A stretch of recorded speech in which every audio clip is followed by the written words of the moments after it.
Hey guys, how are you doing? Right, it's November and I'm scarifying and I'm aerating. What's that all about? Can you scarify and aerate at this time of the year? Well, forget about the calendar and look out the window. That's what I'm trying to say to you. Just because we expect spring at a certain time of year and we expect winter at a certain time of year doesn't mean it always falls into that category.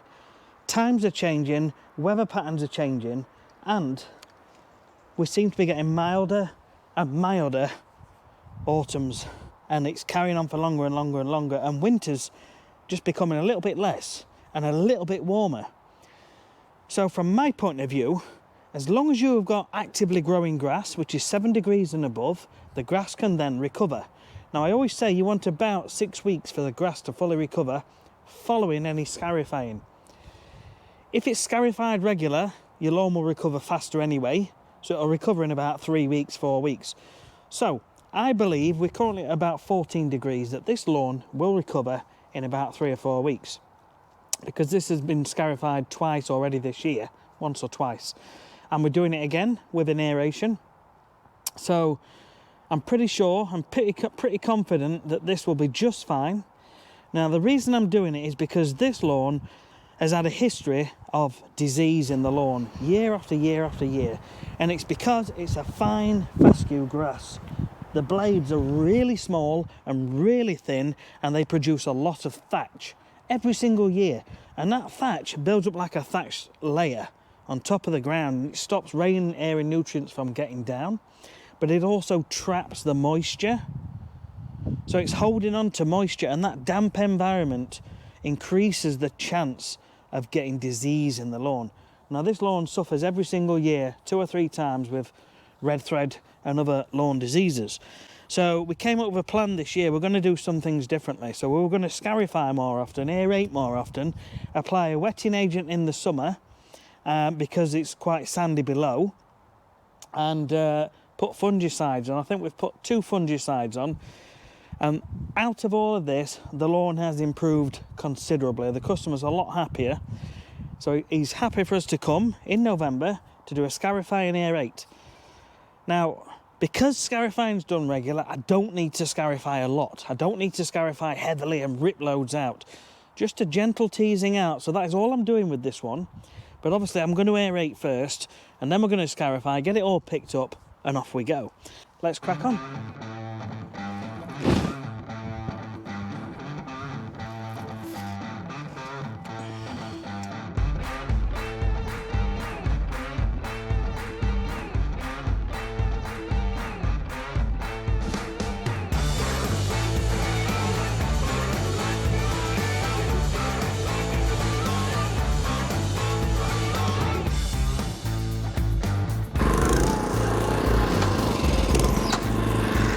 So it's really important that even though it's November, the ground is still fairly wet underneath. Now I'm only doing this today because we've had a dry couple of days and things have dried out quite a bit.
while we have definitely taken out some thatch and we've relieved compaction in the ground and removed some subsurface thatch, even at this, the lawn is going to perform better as a result. But in some places we still haven't quite broken through to soil. And what you can see here, it's raked, but we haven't quite got through. So there's still a little bit of thatch moss there. So I'm going to go over a second time. And I'm going to go over it in this direction, which is like on a 45-degree angle. And yeah, we'll just go over again and then we'll get it all cleared up.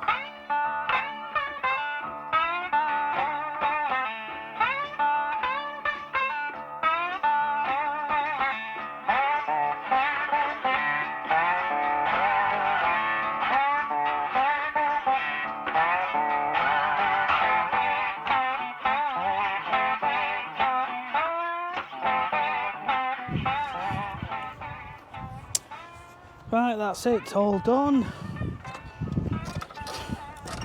How good would it be if we could just put the machines away and go home? But sadly not the case. So still got to clear up, and that can be one of the longest things. But it's worthwhile. I want to get really clean, get all the rubbish up and out and off, and we'll finish it off with a mow. So now that we're trying to take everything off, we just keep clean, keep our boots clean. Bit of a gentle tap just to clear what's underneath. Then we can lift up and just have a quick wipe under there.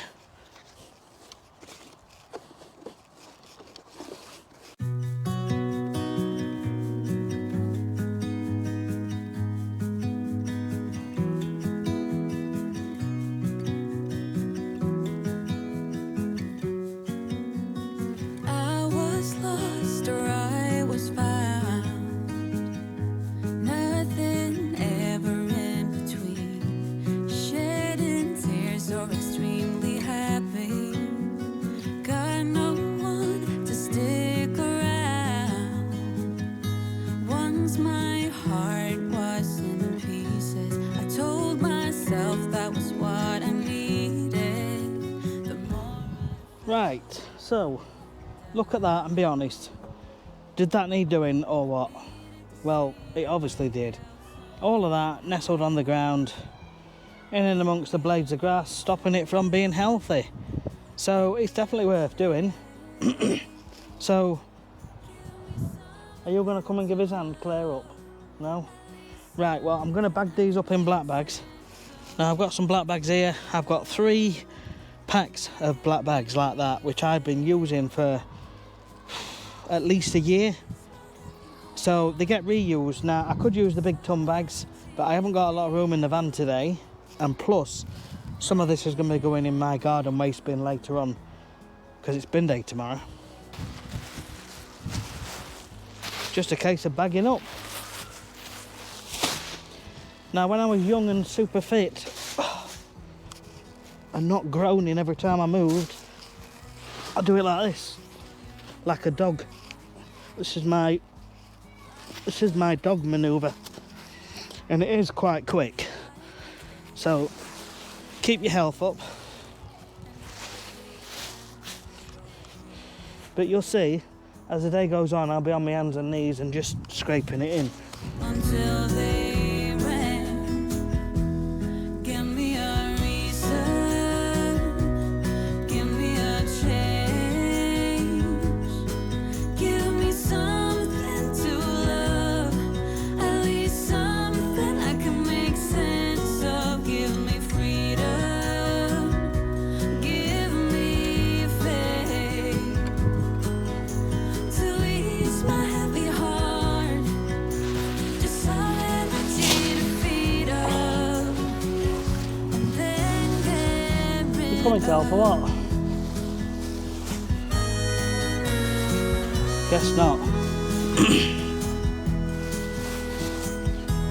Keeps me out of trouble. So they say. I'm not a bad lad.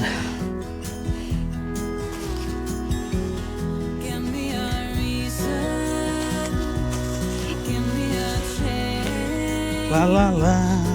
Give me something to love, at least something I can make sense of. Give me freedom, give me faith to ease my heavy heart. Do you know, the sad truth is, many people want a nice lawn for £15. They get the treatment on and they think that's enough. You've got to define your own expectations, really. You can have a nice lawn that's free of most weeds and it's greenish most of the time for whatever your treatment costs, 15, 20 quid, something like that. But if you want to go to the next level, if you want a bowling green, you've got to put more into it. Golf courses spend tens of thousands of pounds on the lawns to make them look nice. And regular scarifying, aerating, fungicides, top dressing, seeding, regular. The more you put in, the more you get out. Also, if you're feeling daunted by having to pick all of these up, what I found is, don't look. Just put your head down, one bag, then the next bag, then the next bag. Keep looking down. Don't look out, because it's a lot easier. Last one. It's always a good feeling.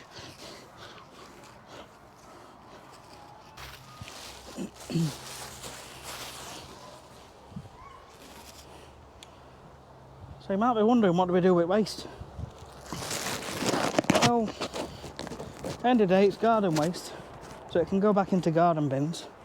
So I'm taking some of these bags home to go in the garden bin. You can also look for green recycling farms. They're very inexpensive. You can fill a van and go up there. It might cost you 10, probably no more than £20, and get rid of a van load. So, and that is several jobs worth of thatch. So I often do that when I've got quite a few jobs in a week. I'll save them up and go on one day, especially if it's a rainy day. I'll use that rainy day to go and get rid of the waste. 1, 2, 3, 4, 5, 6, 7, 8, 9, 10, 11, 12, 13, 14, 15, 16, 17 bags. So that 17 bags was sat on the lawn.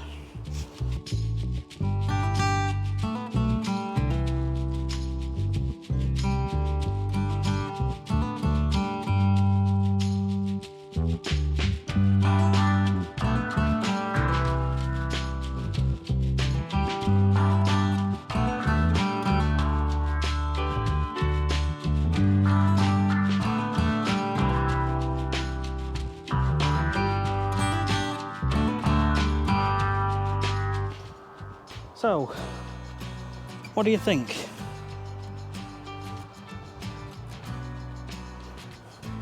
Obviously it looks a bit rougher than when we first came, but we have improved it and this will come back. We've taken about 17 bags off.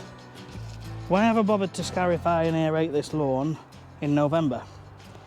Well, for one, over the years that I've been treating lawns, I've often had to push the boundaries to see if something will work at a slightly different time. And the reason I've done that is because our business has grown considerably and we've often been pushed to fit everybody in. So we had a choice. Do we take staff on or do we try something just a little bit outside of the normal time? We tried things outside of the normal time, and you know what? Most of the time it paid off. The times that it didn't pay off, we went back and fixed it. But I always say to the customer, it's a little bit out of the ordinary time, but let's try it and let's see how we get on. And over the years, I've come to the conclusion that a lot of these textbooks that have been out for years and years and years is the same knowledge that is passed from person to person to person.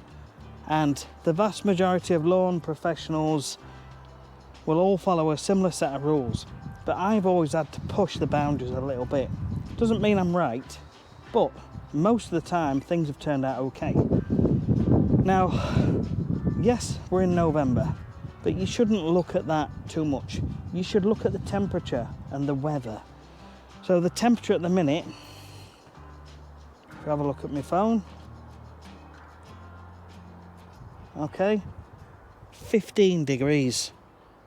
15 degrees. Grass starts growing at 7. So anything over 7, the grass is growing.